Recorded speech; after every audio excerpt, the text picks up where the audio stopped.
Welcome to the Kona Surfboard Shaping Room. Today I'm going to talk about the Oyster Catcher.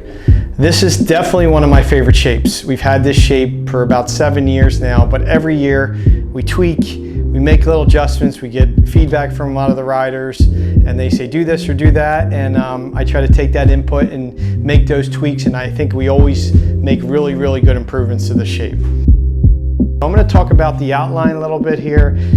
Again, we tuck the nose in just a little bit, so that's going to give it a little more performance compared to like a fun board where it has a super wide outline. With that tucked in nose, going to still give you some performance.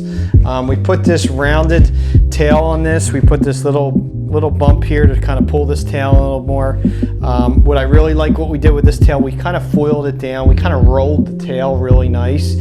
So this thing's really sharp off the tail. It's really going to work really good. The bottom contour, we put this big single concave that's going to really give you a lot of drive, really push a lot of water through.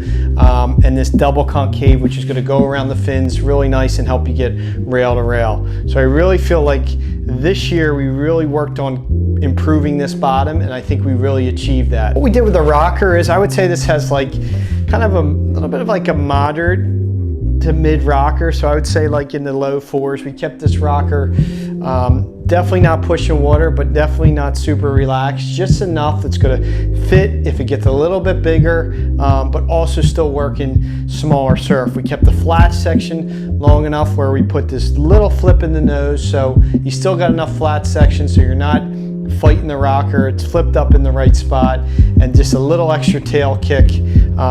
I really like what we did with this board on this version.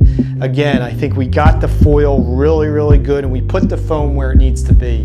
In a lot of our shapes, I would say that's a key ingredient. The foam needs to be displaced to help the rider float well, but also make sure those tails are thin so he can turn it real easy. So if someone's looking for a board that kind of fits that in between, not quite a groveler, not quite a fun board, and they want something that's 6'6", that 6'8" range, the Oyster Catcher is one of my top sellers because it really works. And people come back every year after year and going, where's the Oyster Catcher? That board really works well. And I would say, if you're looking for the ultimate fun machine, look no further than the Oyster Catcher.